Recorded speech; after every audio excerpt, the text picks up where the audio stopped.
Hello नमस्कार, मैं हूं रवीना टंडन। रात के 9 बजे हैं। वक्त है गुड न्यूज टुडे पर आपको देश की बात सुनाने का।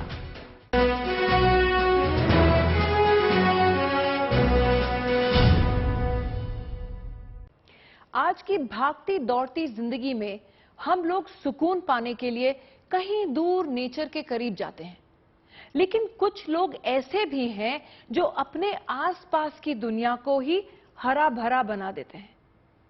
ऐसे लोग अपने नए नए आइडियाज से एनवायरनमेंट को बचाने की कोशिश करते रहते हैं। आज मैं आपको ऐसे ही ग्रीन वीरों की कहानियां दिखा रही हूं।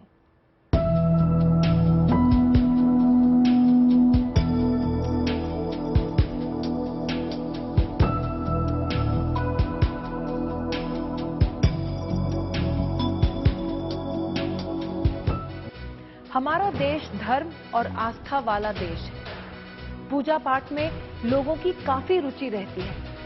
हम मंदिर जाते हैं, वहां धूप बत्ती और अगरबत्ती जलाते हैं। फिर आस्था के नाम पर इससे निकली राख को किसी नदी या तालाब में बहा देते हैं। जाने अनजाने में हम इस राख से नदी का पानी पल्यूट कर देते हैं। ग्रेटर नोएडा में एक नौजवान ने इस समस्या का समाधान ढूंढा है। जिस राख को हम नदियों में बहा देते हैं, उसे ये खूबसूरत आकार देते हैं।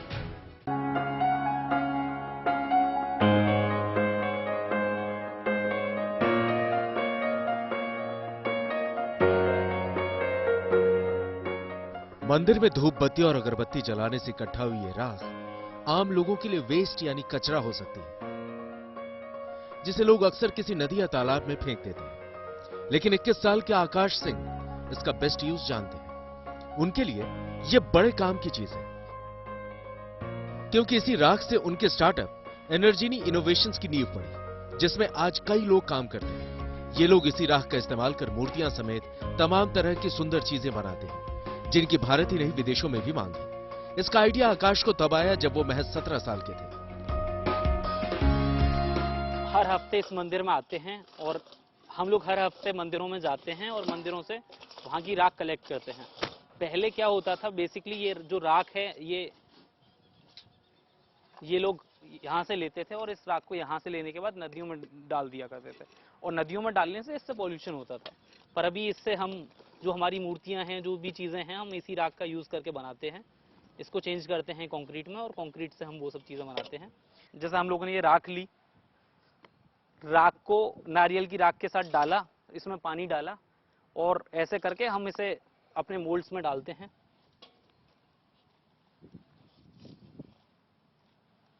रिफाइन करने के बाद में और ऐसे डालते हैं और इसके ऊपर पानी डाल के और छोड़ देते हैं, और फिर जब इससे ऐसे करके निकालते हैं तो पूरी की पूरी मूर्ति तैयार बन के निकलती है, जैसा भी ये वो है।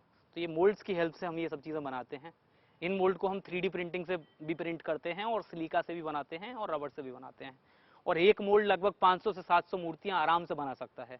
बस एक मोल्ड बनाया, उसमें ये राख डाली नारियल हस्क ऐश के साथ और उनको इरिगेट किया और सिंपल 500 से 700 स्टैचू आराम से बना सकता है। ग्रेटर नोएडा के जेवर इलाके के रहने वाले आकाश बताते हैं कि आज उनका आइडिया चल निकला है, लेकिन राख से होने वाले नुकसान को रोकने के लिए उन्होंने पहले कई तरह की कोशिशें की थी, जिसके बाद वो इसका समाधान ढूंढ पाए। मैं अपने कॉलेज के दिनों में अपने दोस्तों के साथ पास में एक मंदिर था, वहां पे जाता था, और जब मंदिर के पास में तालाब के पास हम लोग जाके बैठते थे, वो हमारा बेस्ट टाइम होता था और बड़ी मजे आते थे हम लोगों को।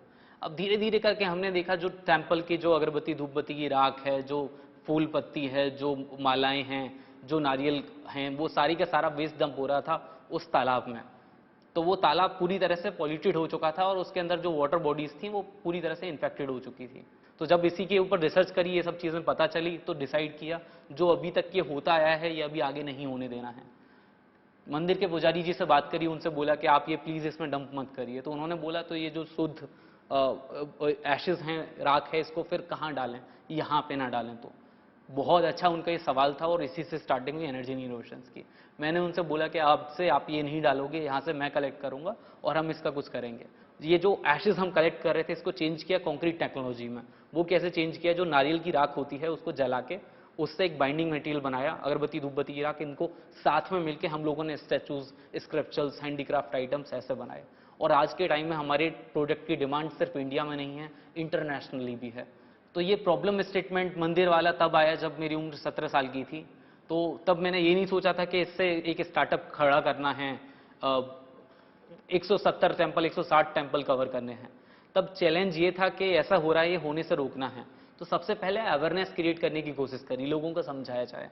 मंदिरों में गया, लोगों से बोला आप ये अगरबत्ती धूपबत्ती मत लगाइए, इसमें पॉल्यूशन होता है। तो लोगों ने बोला तू तो नास्तिक है, हमें क्या चीज बता रहा है। अपनी कोशिशों का अंजाम देखकर आकाश समझ गए थे कि सिर्फ लोगों को समझाने से बात नहीं बनेगी, बल्कि उन्हें भी कुछ अलग सोचना होगा। आकाश की अलग सोच का नतीजा आज सबके सामने है।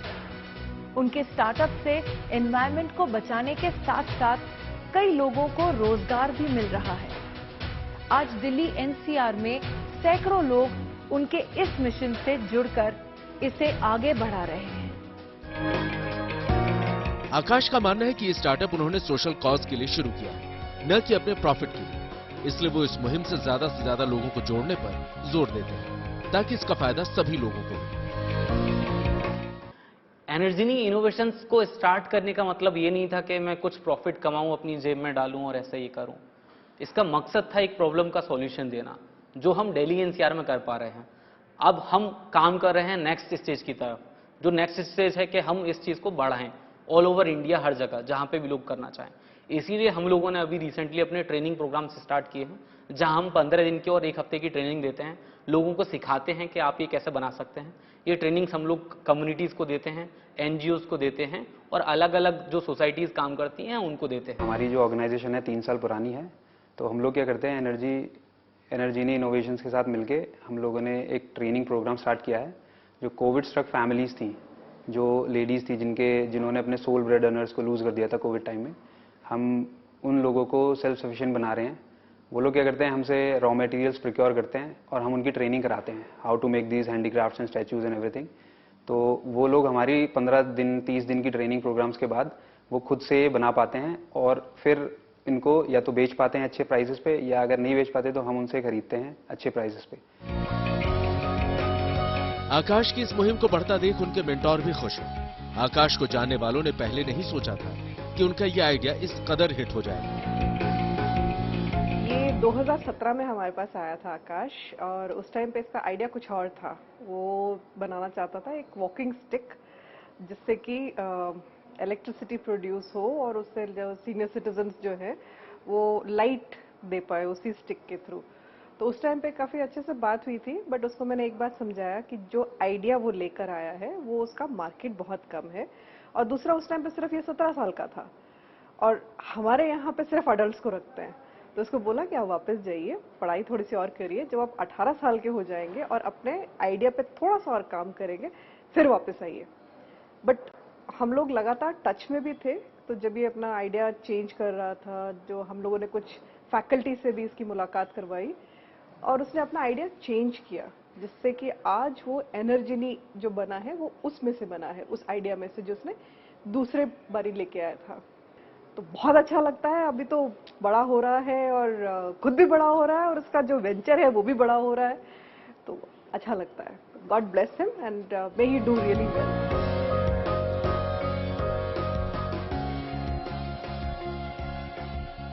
भारत मंदिरों का देश है। एक छोटे से मंदिर से एक हफ्ते में 150 से 200 किलो तक राख निकलती है। सोचिए, अगर देश के सभी मंदिरों की राख नदी तालाबों तक पहुंचती है तो भला उनका क्या हाल होता है। आकाश की मुहिम शानदार है, लेकिन आकाश अब अपनी मुहिम को आकाश भर आकार देना चाहते हैं।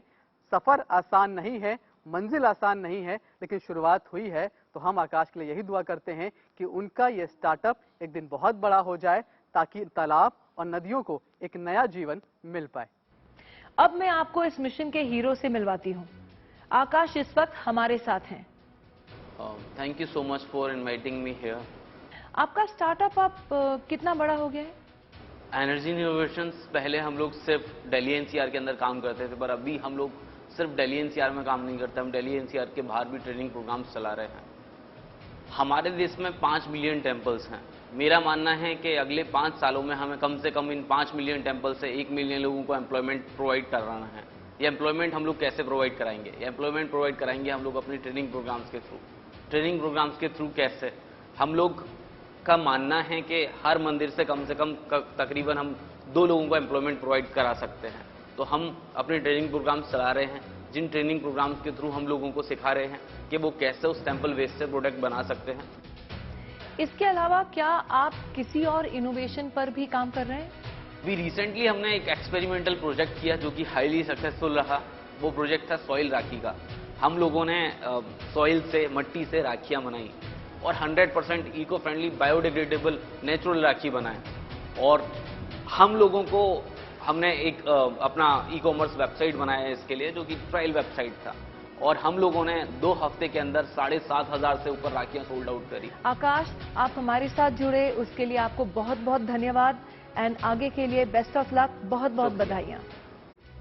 मेट्रो सिटीज में रहने वालों के लिए प्रदूषण एक बड़ी समस्या है।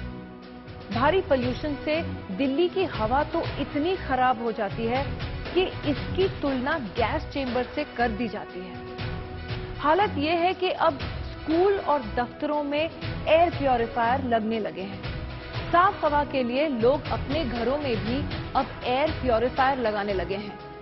पर आपको एक ऐसे इनोवेशन के बारे में बताते हैं जिससे आपको एयर प्योरीफायर की जरूरत नहीं पड़ेगी।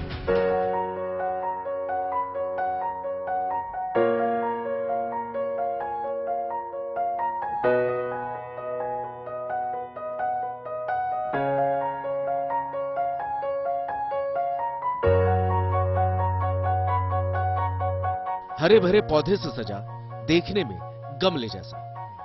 टेबल पर रखा ये एक खास तरह का नेचुरल एयर प्यूरिफायर है। ये प्रदूषित हवा को कुदरती ढंग से साफ और स्वच्छ बनाता है। इस नेचुरल एयर प्यूरिफायर को अर्बन एयर लैब्स नाम की एक स्टार्टअप ने तैयार किया है। इस स्टार्टअप को आईआईटी कानपुर से मैकेनिकल इंजीनियरिंग की पढ़ाई करने वाले संजय मौर्य ने अपने कुछ दोस्तों के साथ मिलकर शुरू किया है। संजय मौर्य ने बताया कि उनकी कंपनी ने अब तक 2 प्यूरिफायर लॉन्च किए हैं, जो पूरी तरह से क्लीन और ग्रीन है। ये हमारी टेक्नोलॉजी ब्रीदिंग रूट्स का पहला प्रोडक्ट है। इसको यूब्रीथ मिनी बोलते हैं हम लोग। इस प्रोडक्ट में एक पौधे के थ्रू हम लोग 50 गुना प्यूरिफिकेशन कैपेबिलिटी इंप्रूव करने में सक्षम हुए थे। इसका मतलब है इस प्रोडक्ट में अगर मैं एक पौधा लगाऊंगा, वो 50 नॉर्मल पौधों के बराबर क्लीनिंग करके देता है मेरे को। इसी टेक्नोलॉजी को हमने अपने दूसरे प्रोडक्ट में एक्सपैंड किया, क्योंकि हम लोगों को ये चीज़ सीखने को मिली कि इंडियन टिपिकल हाउस होल्ड्स में जो घर होते हैं वो बहुत बड़े होते हैं, वेंटिलेटेड होते हैं, खिड़की दरवाजे खोलने की आदत होती है, तो हमें एक ज़्यादा पावरफुल प्रोडक्ट की ज़रूरत है। इस प्रोडक्ट के साथ हमने 500 गुना प्यूरिफिकेशन अचीव किया, यानी कि जो ये एक पौधा है ये इस समय 500 पौधों के बराबर की क्लीनिंग करके दे रहा है। इस प्रोडक्ट को मैं थोड़ा सा एक्सप्लेन करता हूँ। इस प्रोडक्ट में जो सबसे इम्पॉर्टेंट पार्ट है वो पौधा है, और ये जो इसका पॉट है, इस पॉट को जैसे आप देख सकते हो कि ये चारों तरफ से ओपन है। जैसे मैंने आपको बताया था कि ब्रीदिंग रूट्स टेक्नोलॉजी में जो प्यूरिफिकेशन होता है वो इस जोन में होता है, सॉइल रूट जोन में, यानी कि जितने ज़्यादा से ज़्यादा कंटामिनेंट्स मेरे इस जोन में सॉइल के अंदर जा पाएंगे उतना ही ज़्यादा क्लीनिंग पॉसिबल होगी। इसी वजह से जो पॉट का डिज़ाइन है वो चारों तरफ से ओपन है। ये मेरे एयर इनलेट्स हैं जहाँ से हमारी जितनी भी नॉर्मल पोल्यूटेड हवा है वो अंदर जाती है। फैल्कन रिंग इस पॉट के चारों तरफ हवा को अंदर की तरफ पूरी तरह से फोर्स करती है, ताकि ज़्यादा से ज़्यादा पोल्यूटेंट सॉइल रूट में जाके फाइटो रेमेडिएशन प्रोसेस के थ्रू क्लीन हो सकें। इस चेंबर में हमारी ज़्यादातर क्लीनिंग होती है, जहाँ पर हमारी बायो क्लीनिंग होती है, और आखिरी में हमने एक यूवी प्यूरीफायर भी ऐड किया है जो कि अंदर है। तो हवा यहाँ से एब्जॉर्ब होती है, इस पूरे एरिया में क्लीनिंग होती है उसकी पौधों के थ्रू, एंड फिर यहाँ से चारों तरफ से एग्जिट पॉइंट्स हैं, तो चारों तरफ से हमारी साफ हवा बाहर की तरफ निकलती है। हवा चारों तरफ से बाहर निकलने का रीज़न ये है कि इसका कवरेज ज़्यादा से ज़्यादा हो। संजय ने गुड न्यूज टुडे को बताया कि इन प्रोडक्ट्स को बनाने के पीछे एक ही मकसद है कि कैसे प्रदूषित हवा को साफ करने का कुदरती तरीका ढूंढा जाए, क्योंकि अभी बाजार में जो एयर प्यूरिफायर मिलते हैं वो मैकेनिकल फिल्टर वाले होते हैं, जो कि सिर्फ फौरी तौर पर राहत देते हैं। दिल्ली में 10 साल रहने के बाद और लखनऊ जैसे शहरों में मैंने अपना पूरा बचपन निकाला है, मैंने ये रियलाइज़ किया कि एयर पोल्यूशन इतनी बड़ी प्रॉब्लम बन गई है पिछले 20-30 सालों से, जबकि इस सेगमेंट में जो काम हो रहा है वो बहुत ही मिनिमल है। तो अभी मार्केट में अगर किसी को एयर प्यूरिफायर खरीदने की ज़रूरत पड़ती है तो उसके पास फिल्टर बेस्ड मैकेनिकल प्यूरिफायर्स ही ऑप्शन हैं। 2018 में मैंने अपने कुछ सीनियर्स जो कि IIT Kanpur, Oxford university, Harvard universities जैसे अच्छे इंस्टीट्यूट से पढ़े हुए एलम्स हैं, उन लोगों के साथ मिलके मैंने इस कंपनी को शुरू किया। हमारा एम था कि ऑल्टरनेट नेचुरल सॉल्यूशंस देना एयर पोल्यूशन जैसी समस्याओं के लिए, ताकि एक कॉमन मैन के पास एक ग्रीन और क्लीन टेक बेस्ड सोल्यूशन हो जिसका कार्बन फुटप्रिंट जीरो। दिल्ली में इस प्रोडक्ट को ऑलमोस्ट हमने 500 से ज़्यादा यूज़र्स को यूज़ करने का मौका दिया। उन यूज़र्स के साथ हमने बहुत ही क्लोजली 2 साल तक काम किया। हमने सीखा कि एक एयर प्यूरिफायर्स के साथ क्या क्या एक्सपेक्टेशन होती है कस्टमर की, एयर प्यूरिफायर को यूज़ कैसे करते हैं। अर्बन एयर लैब्स का दावा है कि देश का पहला नेचुरल एयर प्यूरिफायर है जो कि ब्रीदिंग रूट्स टेक्नोलॉजी पर काम करता है। इसके साथ ही इसमें अर्बन मुन्नार इफेक्ट तकनीक का भी इस्तेमाल किया गया है। तो नेचर को हम हमेशा एक एस्पेक्ट मान के चलते हैं कि हम उसको थ्रू ही एक सोल्यूशन डिराइव करेंगे, बिकॉज वी ऑलवेज बिलीव कि गॉड से बड़ा इंजीनियर कोई नहीं है, और जितने फेनोमेना ऑलरेडी एग्जिस्टिंग है उन्हीं फेनोमेना को हम मिमिक करके एक अच्छा सोल्यूशन दे सकते हैं। तो जैसा कि हमने यूब्रीथ लाइफ में किया है कि एयर के जो फ्लो पैटर्न्स को हमने एक मुन्नार डिस्ट्रिक्ट है केरला की, वहाँ के हिल्स से कॉपी किया है। अब इस हिल्स में ऐसा फेनोमेना होता है कि जितनी एयर सर्कुलेशन होती है वहाँ पे एकदम से बहुत ज़्यादा होती है। तो सिंस हमारी यूब्रीथ लाइफ में हमें रूट जोन के आसपास बहुत ज़्यादा एयर फ्लो को ले आना था और इंटरेक्शन टाइम बढ़ाना था, तो जितनी फाउल एयर ऊपर से आ रही है पहले फैल्कन रिंग की वजह से सर्कुलेट हो रही है और मैग्नेट की वजह से डिफ्लेक्ट हो जा रही है प्लांट के पॉट के आसपास। तो सिंस सारी की सारी मोस्टली क्लीनिंग रूट के आसपास हो रही है, तो इन दो जो फैल्कन इफेक्ट है और मैग्नेटो इफेक्ट है, इनके साथ बहुत ज़्यादा मैग्निफिकेशन हो रहा है एयर क्वालिटी क्लीनिंग में।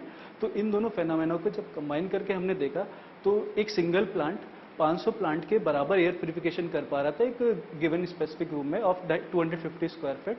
तो इस फेनोमेना का नाम हमने, सिंस हम इंस्पायर भी मुन्नार से हुए थे, तो इसका नाम हमने अर्बन मुन्नार इफेक्ट दिया है और ये यूब्रीथ लाइफ में वर्किंग है।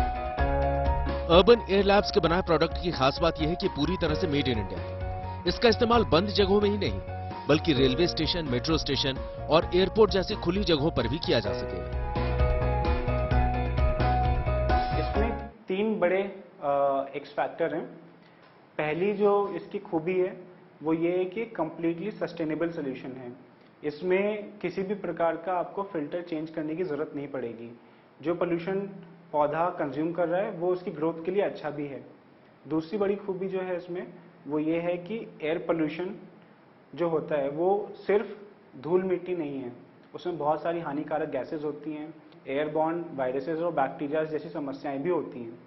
तो यानी कि आपको एयर पोल्यूशन को ट्रीट करने के लिए डस्ट पार्टिकल भी कंज्यूम करने हैं, बैक्टीरियाज भी ख़त्म करने हैं और गैसेस को भी ख़त्म करना है। हमारे प्रोडक्ट में एक wide spectrum of air contaminants को क्लीन किया जाता है। तीसरी बड़ी जो इसकी खूबी है वो ये है कि ये product completely made in India है। तो इस प्रोडक्ट में जितना भी मटेरियल है लेके उसके अंदर की जो बॉडी है, जो मेटल की बॉडी है, बाहर की जो बॉडी है वो रियल वुड है, ये सारा का सारा इंडिया में बनाया जाता है और कुछ भी बाहर से प्रोक्योर नहीं किया जाता है।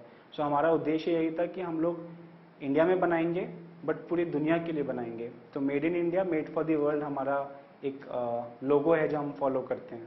हम अपने आप को सिर्फ इंडोर एयर प्यूरिफिकेशन या फिर इंडिविजुअल यूजर्स तक सीमित नहीं रखना चाहते हैं, हम पब्लिक तक पहुंचना चाहते हैं, जिसके लिए हमारे जो नेक्स्ट प्रोडक्ट हैं वो वॉल बेस्ड सोल्यूशन है जो कि आपके पब्लिक स्पेसेस जैसे कि metro station, railway station, airport वहाँ पर लगेंगे। तो पौधों के द्वारा होने वाली क्लीनिंग को हम लोग बिल्डिंग्स पर लगाकर, वॉल्स पर लगाकर बड़े बड़े स्पेसेस को कवर करेंगे।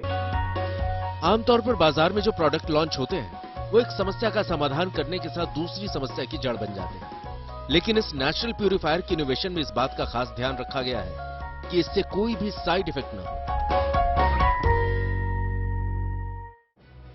भागदौड़ भरी जिंदगी में नेचर के करीब रहना सबसे ज्यादा सुकून देता है। इसके लिए लोग कहां-कहां घूमने नहीं जाते। कंक्रीट जंगल की तरह बसे महानगरों में तो लोग ग्रीनरी देखने के लिए तरस जाते हैं। लेकिन सोचिए, अगर कोई अपने घर को ही इतना हरा भरा बना दे कि हर जगह हरियाली नजर आए, तो कैसा हो? आगरा में एक सीनियर सिटीजन ने ऐसा ही कमाल कर दिखाया है, वो भी अपने दम पर।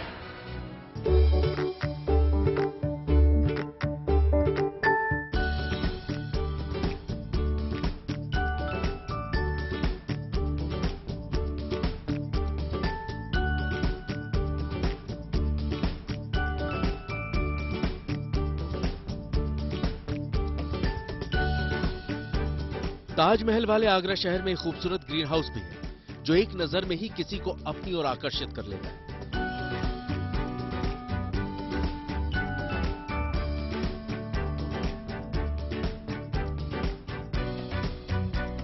गुड न्यूज टुडे की टीम जब इस जगह पहुंची तो खुद घर के मालिक चंद्रशेखर शर्मा ने स्वागत किया और अपने हरे भरे आशियाने की सैर कराई।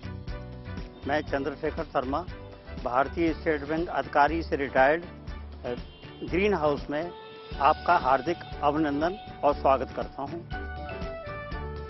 इस ग्रीन हाउस में लगभग 700 गज में 12 कमरे और 1000 पौधे 400 वैरायटियों के लगे हुए हैं।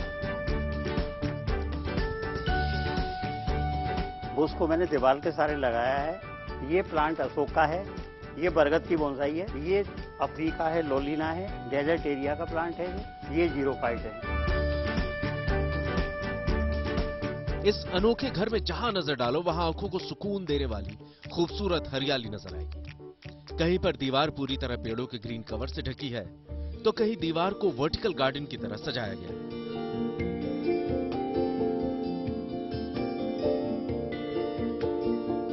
ये प्लांट बुश है।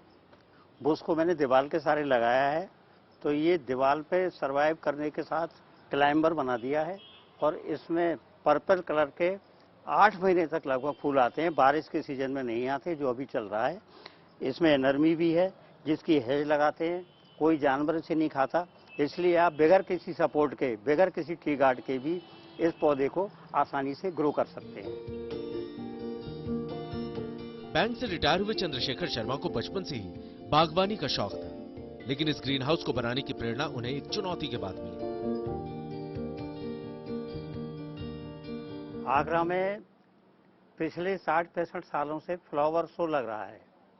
वो फरवरी के महीने में लगता है और उसमें वही वैरायटी लगाई जाती हैं जो कि यूरोप में होती हैं ठंडे सीजन में। तो मेरे को शौक था, शुरू से मैं देखने जाता था। तो किसी ने मुझको चैलेंज किया, ये चैलेंज किया मुझे कि आपके यहाँ तो ये बगीचा लग ही नहीं सकता, जगह तो है ही नहीं उतनी। तो मुझे ये लगा कि ऐसा भी है, तो मैंने उसे एज ए चैलेंज लिया, मन में आया मैं भी कुछ कर पाऊँ। तो मैंने उसी परपेच में क्लाइंबर लगाए। दीवार मेरे पर बड़ा मकान था पुराना, दीवारें ज़्यादा थी, तो मैंने दीवारों को फूलों वाले पौधों से डेकोर किया। और उस समय चलन शायद वर्टिकल गार्डन का नहीं रहा होगा, वो बाद में, अब तो बहुत ही ज़्यादा चलन में है। खास बात यह है कि चंद्रशेखर शर्मा ने अपने घर को सजाने संवारने में किसी आर्किटेक्ट या माली की मदद नहीं ली, बल्कि अपने हिसाब से घर के तमाम हिस्सों को अलग अलग थीम पर सजाया है। ये थीम उन्होंने विदेशों में बने गार्डन्स को देखकर तैयार किया है, जिसका नतीजा है कि उन्होंने दुनिया भर के गार्डन्स की खूबसूरती को एक जगह लाकर समेट दिया है। करीब 40 साल से बागवानी कर रहे चंद्रशेखर अब अपनी ग्रीन हाउस को लेकर काफी चर्चा में रहते हैं। आगरा आने वाले सैलानियों के लिए भी ये जगह किसी टूरिस्ट स्पॉट से कम नहीं है। पुराना शहर है आगरा, तो यहाँ से सबसे पुरानी रोड जो जयपुर को जाती है, और बिल्कुल मेन रोड पे ही घर होने के कारण मुझे ये फायदा मिला कि जो भी टूरिस्ट निकलता है, जो आने जाने वाले रोड तो हमेशा चलता रहता है, मेन रोड है आगरा की, तो इसमें से जो भी निकलते हैं वो लोग रुक रहे हैं, हालांकि मुझे नहीं मालूम था क्यों रुक रहे हैं। फिर मुझसे कह रहे हैं जरा बगीचा देख लें, बड़ा अच्छा लग रहा है। कुछ ने कहा कि हम फोटोग्राफी कर लें, तो उससे मुझे उत्साह दूना होता गया और मुझे इन्वॉल्वमेंट मेरा उस हिसाब से बढ़ता ही गया। तो मैं शुक्रगुजार हूँ लोगों का जिन्होंने इस बगीचे को देख कर सराहना करी और मुझे ताकत दी। रिटायरमेंट के बाद चंद्रशेखर शर्मा का पूरा समय अब घर के पेड़ पौधों की देखभाल में गुजरता है और वो इसके कई फायदे गिनाते हैं। समझौता मेरा ये था, मेरे को इनसे लगाव इतना ज़्यादा है कि ये लगता है कि मैं अपने बच्चों को पाल रहा हूँ, ये मेरे लिए बच्चे हैं। और जब किसी चीज़ को मान लेते हैं बच्चा है, तो आपको हर समय ये रहता है कि बच्चे की केयर ये गार्जियन कैसे करे। तो वो मुझे स्पिरिट पता नहीं क्यों ऐसी मन में भावना आई कि इनको बच्चों की तरह पालूं। उतना ही प्यार मुझे है और मुझे लगता है पौधे भी मुझसे उतना ही प्यार करते हैं जितना कि मैं उनसे करता हूँ। आपके शहर की मिट्टी, आपके शहर का जलवायु, टेम्परेचर, पानी किस टाइप का है, वही पौधे आप लगाएं तो वो बिल्कुल जीरो हैं, सस्ते हैं, उनको कोई पैसे खर्च नहीं होगा। हाँ, मेहनत, और मेहनत भी एक तरीके से व्यायाम है। बगीचा लगाना मेहनत नहीं कहूँगा मैं उसे, व्यायाम है, उसको व्यायाम समझ के करें। पार्क में कहीं जाते हैं, घूमते हैं, तो अपने घर को ही पार्क बनाइए। लोग कहते हैं कि मेरे घर में बगीचा है, मैं तो ये कहता हूँ बगीचे में मेरा घर है और मेरा व्यायामशाला भी यही है। मेरा व्यायाम इसी में हो जाता है और स्वास्थ्य भी ठीक रहता है। जो बगीचा मैंने रूपरेखा तय करी है, इस बगीचे में मेंटेन मैं खुद ही कर लेता हूँ, मुझे माली की भी ज़रूरत नहीं पड़ती। माली मेरे लिए कभी आया ही नहीं, मैं बगैर माली के स्वतः ही काम करता हूँ। आप अपने किचन वेस्ट से भी बेहतरीन खाद बना सकते हैं, वही मैं बनाता हूँ, उसी का प्रयोग करता हूँ और काऊ डंग का प्रयोग कर लेता हूँ। बस पौधे वो लगाएं जो ऑक्सीजन ज़्यादा प्रोड्यूस करें, देश को आगे बढ़ाएं, समाज को जिंदा रखें। प्राणी तभी जीवित रहेगा जब ऑक्सीजन हमें मिलेगी। ऑक्सीजन के स्रोत पेड़ पौधे हैं, ये हमें कोरोना काल ने अच्छी तरह सिखा दिया है। बागवानी में लंबा अनुभव रखने वाले चंद्रशेखर शर्मा अब दूसरों के घरों को हरा भरा और खूबसूरत बनाने में जुट गए हैं। वो हर महीने एक फ्री वर्कशॉप करते हैं जिसमें पेड़ पौधे लगाने के टिप्स बताते हैं। मैं हर महीने एक कार्यशाला का आयोजन अपने घर पे करता हूँ और जो मीडिया भी उसमें मुझे सहयोग देता है, लोकल मीडिया, तो उसको देखने के लिए लोग आते हैं, मैं उनको बताता हूँ। और मेरा ये भी रहता है 24 घंटे, जब भी आप बुलाएंगे मुझे अपने घर में बगीचा डेवलप करना है तो मैं उसमें पूरा सहयोग देता हूँ और दूंगा। ये मेरा मोटो है, जिससे मेरा शहर सुंदर हो, पॉल्यूशन रहित हो और देश भी। जब शहर सुंदर होगा, शहरें सुंदर होंगे तो मेरा देश भी सुंदर होगा। अब मेरा यही मोटो है कि मैं पर्यावरण के लिए बहुत कुछ अपने लाइफ में कर पाऊँ।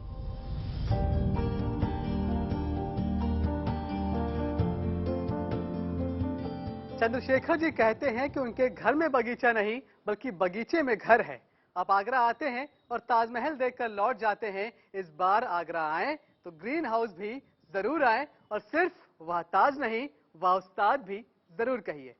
मशहूर कवि पाश ने लिखा है, सबसे खतरनाक होता है सपनों का मर जाना। सपने पूरे हों या न हो, वो हमें कुछ नया करने का हौसला दे जाते हैं। लखनऊ के सौरभ ने कुछ ऐसा ही किया।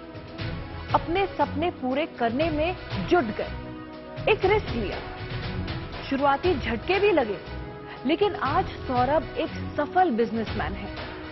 टेक्निकल से बोटैनिकल की छलांग ने इनकी जिंदगी ही बदल दी।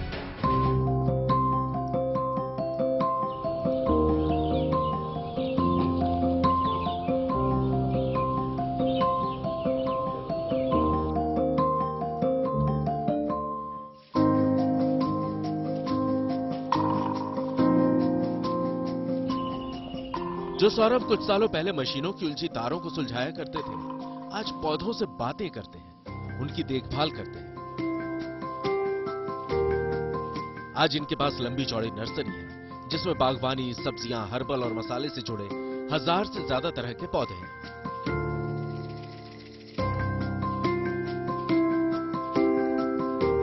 सौरभ को पहले बागवानी का शौक था, लेकिन पेशे से मैकेनिकल इंजीनियर थे। दिमाग मशीनों में उलझा रहता, लेकिन दिल तो हरियाली में डूबा था। फिर एक दिन सब कुछ छोड़कर सौरभ ने दिल और दिमाग एक जगह लगा लिया, यानी अपने शौक को पेशा बना लिया। 2007 में जब मेरा बीटेक चल रहा था गार्डनिंग का शौक था, बचपन से ही था मेरे को। 2008 में जब मेरा बीटेक कंप्लीट भी हुआ, मैं जॉब करने बाहर गया, उसी टाइम जब रिसेशन आया था तो बहुत ही कम पैसों में कंप्रोमाइज़ करके नौकरी करनी पड़ रही थी। उसी टाइम बस माइंड में ये था कि कुछ ऐसा काम शुरू किया जाए कि जिससे सेटिस्फाई भी हो सके और कुछ इनकम भी ठीक ठाक जनरेट हो सके। तो काफ़ी सर्च करने के बाद हमें लगा कि गार्डनिंग में बहुत शौक है, मेरा एक हॉबी है, और ऐसे ही बस माइंड में आया था कि अपनी हॉबी को ही क्यों ना बिजनेस बनाया जाए। लेकिन लाइफ के ट्रैक को बदलना इतना आसान नहीं होता, खासतौर पर तब जब परिवार आपकी पेशेवर तरक्की में अपनी खुशी खोजता है। कुछ ऐसा ही सौरभ के साथ हुआ। जमी जमाई नौकरी छोड़कर नर्सरी शुरू करने का आइडिया सभी ने खारिज कर दिया। इतनी रोक टोक हुई कि इन्हें भी एक समय अपने फैसले पर पछतावा होने लगा। फिर लोगों ने उस टाइम टांग खींचने की कोशिश की थी, घरों में मुझसे काफ़ी कुछ बोला गया कि इंजीनियरिंग करने के बाद ये कैसे। तो मैं सच में किसी को उस टाइम कुछ बोल भी नहीं पा रहा था।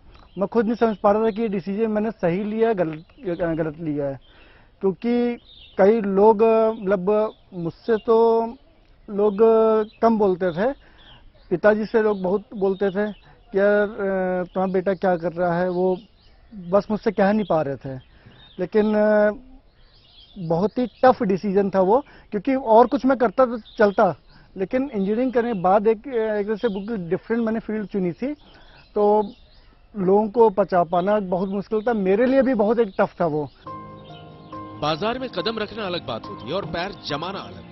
सौरभ ने फैसला ले लिया कि नर्सरी खुल गई, लेकिन बिक्री न रहती। तभी जिंदगी ने एक मौका दिया, लगा सब ठीक हो जाएगा, लेकिन मौका हाथ से निकल गया। इस घटना ने बड़ा सबक दिया, जिसने आगे चलकर सौरभ की सफलता की जमीन तैयार की। मैं एक रियल एस्टेट कंपनी में गया, वहाँ उन्होंने जो मेरे को प्लान्स की लिस्ट दी, तो मुझे लगा कि ये सब प्लान्स मेरे पास नहीं है, मैं बस वो लिस्ट लेकर वापस आ गया। लेकिन जब मैंने नेट पे सर्च किया, गूगल किया, तो पता चला कि मैक्सिमम प्लांट्स मेरे पास हैं।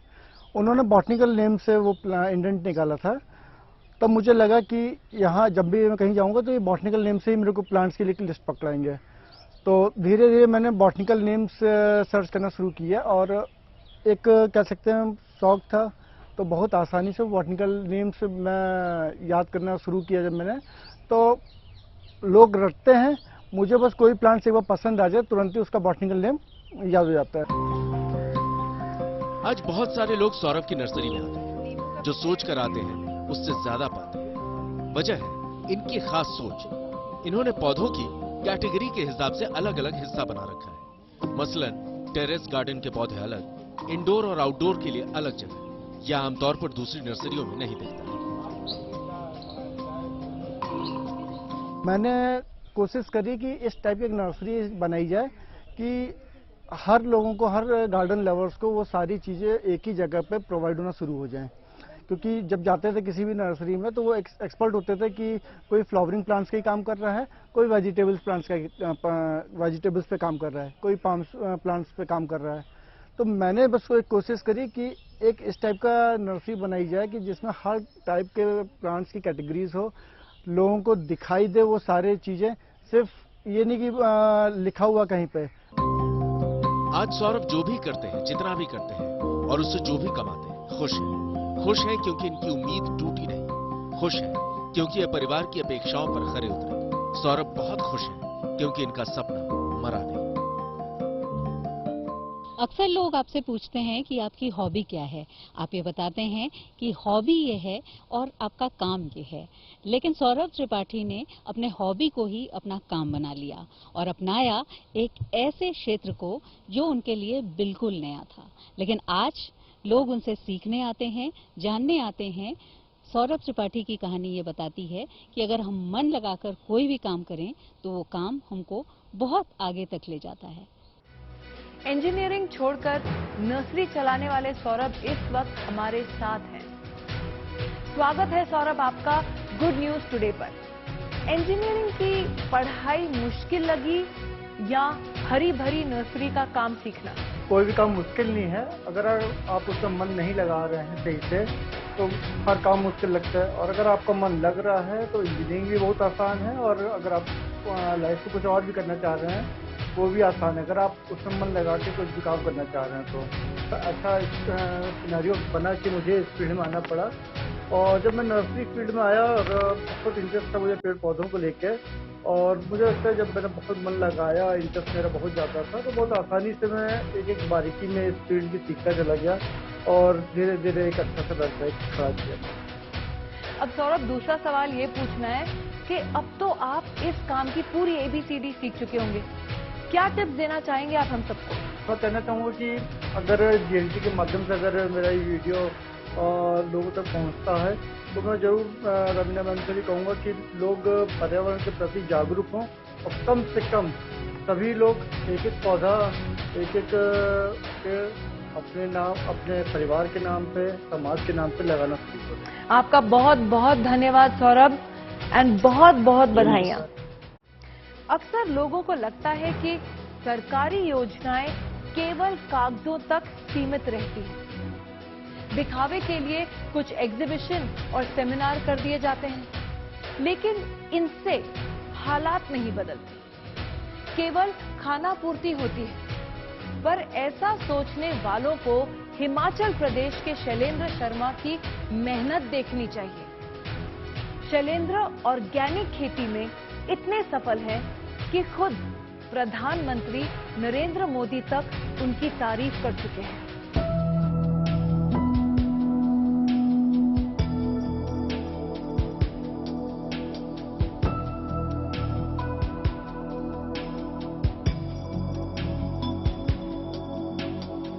सोलन के दरियाग बुखार गांव में किसान शैलेंद्र का परिवार अपने पॉली हाउस में शिमला मिर्च की फसल तोड़ी जा रही है, बच्चे भी साथ में हैं। जबकि 4 साल पहले जब ये खेती रासायनिक खादों से होती थी, तब बच्चे तो बहुत दूर की बात, खुद शैलेंद्र 11 बजे के बाद पॉली हाउस में कदम नहीं रखते थे, क्योंकि धूप और रासायनिक खाद से बनी गैस में सांस लेना मुश्किल होता था। जब मैंने ये खेती शुरू करी तो इससे पहले हम अपना जो केमिकल खेती कर रहे थे उससे जो है मेरे शरीर में एलर्जी होती थी। पूरे शरीर में यहाँ से हाथ से एलर्जी शुरू होनी है और पूरे शरीर में एलर्जी होती थी। फिर जो हमने ये नेचुरल फार्मिंग की, हम दवाई बनाते हैं, एक हमारा नीमास्त्र बनता है कीड़ों के लिए, तो वो दवाई मैं बना रहा था अपने संसाधन भंडार में। और मैंने सुना था बुजुर्गों से कि नीम के पत्ते एलर्जी के लिए अच्छे होते हैं, तो उस नीमास्त्र में मैंने अपना हाथ डाल देना और उसी नीमास्त्र से जो मेरी एलर्जी वो ठीक हुई है। जब हाथ में ठीक हुई तो धीरे धीरे मैं उसको अपने शरीर में लगाना शुरू किया। तो फिर मैंने वहाँ से एक मोड़ो बना दिया कि हमें आगे अभी ये नेचुरल फार्मिंग ही करनी है। सर पहले तो हम ये केमिकल वाली ही खेती करते थे जैसे सब कर रहे हैं, लेकिन उससे तो मतलब बहुत ये होता था, जैसे इनको भी एलर्जी होती है और खुद भी अजीब सी, मतलब इसकी स्मेल से ऐसे लगता है ना जैसे सिर घूम जाता है। और ग्रीन हाउस में तो मतलब हालत खराब हो जाती है, जैसे अब मतलब 11 बजे के बाद ना आप अंदर नहीं आ सकते हो। और इसमें बाकी जो जब से हमने ये शुरू किया है तो वो चीज़ें ख़त्म हो गई। यहाँ पे नेचुरल फार्मिंग से मतलब ये जैसे गैस बनती है ना, वो चीज़ नहीं होता है इसमें। शैलेंद्र इस समस्या से निजात पाना चाहते थे, प्राकृतिक खेती की तरफ जाना चाहते थे, लेकिन रास्ता नहीं समझ आ रहा था। तब उन्होंने सुभाष पालेकर का नाम सुना।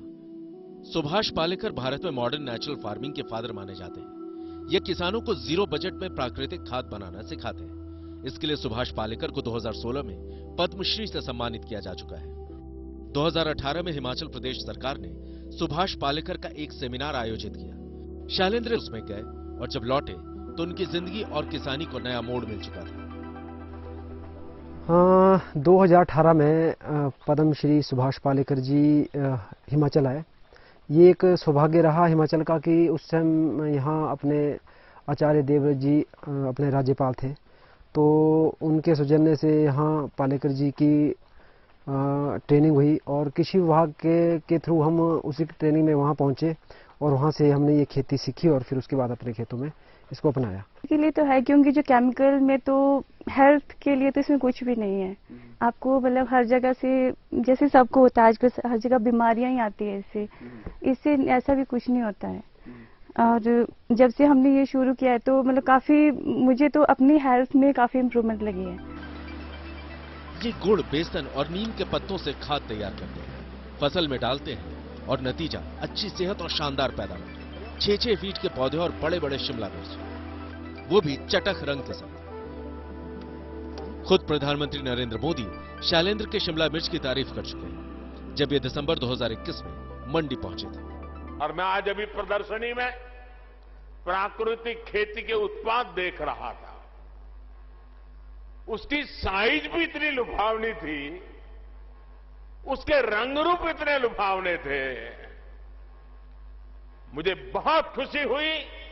मैं हिमाचल के किसानों को इस बात के लिए हृदय से अभिनंदन करता हूं और देश भर के किसानों को आग्रह करता हूं कि हिमाचल ने जो रास्ता चुना है, यह रास्ता उत्तम किसानी का एक उत्तम मार्ग है। मोदी साहब हिमाचल प्रदेश में नियर अबाउट 28 दिसंबर 2021 को मंडी में हमारे यहाँ आए थे। तो कृषि विभाग से मुझे फ़ोन आया कि आपने अपना रेड येलो कैप्सिकम लाना है, हमें वहाँ एग्जीबिशन में लगानी है। तो मैंने भेज दी वहाँ। मैं खुद तो नहीं गया था, लेकिन जब दूसरे दिन न्यूज़ में चर्चा हुई, मोदी साहब ने वो जो मेरी रेड येलो कैप्सिकम अपने हाथ में उठाई और उन्होंने पूछा कि ये किस किसान ने उगाई है, ये किसान कहाँ का रहने वाला है। जो हमारे विभाग के अधिकारीगण वहाँ थे, उन्होंने बताया कि ये शैलेंद्र जी ने उगाई है, ऐसे ये इस गांव में रहते हैं और इस पंचायत के हैं, इस डिस्ट्रिक्ट के रहने वाले हैं। तो मुझे ये बड़ा फख्र महसूस हुआ। नेचुरल फार्मिंग से कमाई का ये हालत है। शैलेंद्र को पहले रासायनिक खाद खरीदने में 1 से सवा लाख रुपए तक का खर्च आता था। उतनी ही मात्रा में प्राकृतिक खाद तैयार करने में अब महज 10 से 15 हजार रुपए लगते हैं। नेचुरल खाद से शिमला मिर्च की फसल पहले से भी अच्छी होने लगी, जिससे शैलेंद्र की कमाई बढ़कर 1 साल में 12 से 14 लाख रुपए हो गई। अब हमने इसको करना शुरू किया, तो इससे पहले जब केमिकल कर रहे थे उसमें हमारा खर्चा बहुत होता था, और एक हमारा जब हमने ये नेचुरल फार्मिंग शुरू किया तो इसमें हमारा खर्चा बहुत कम हो गया।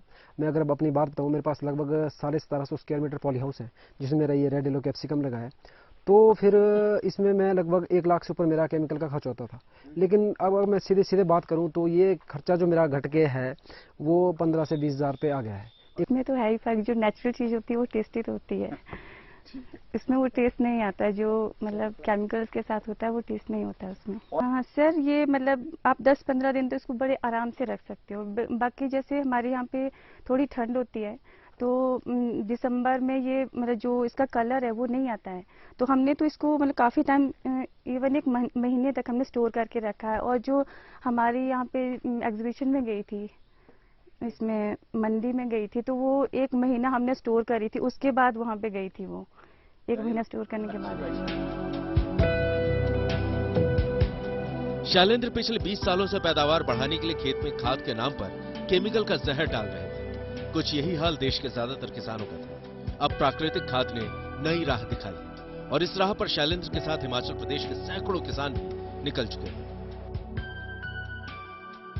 हिमाचल में लगभग 9 लाख किसान हैं, जिसमें से 1,71,000 किसान हैं वो प्राकृतिक खेती कर रहे हैं। और अब एक उन्नत भविष्य जिससे रसायनों से दूर बचा जा सके और स्वास्थ्य कैसे बेहतर हो सके, उसका एक बढ़िया एग्जाम्पल है, उदाहरण है, वो सेट किया है। आज के लिए बस इतना ही। गुड न्यूज टुडे पर कल रात 9 बजे फिर आऊंगी देश की बात सुनाने। तब तक के लिए दीजिए इजाजत।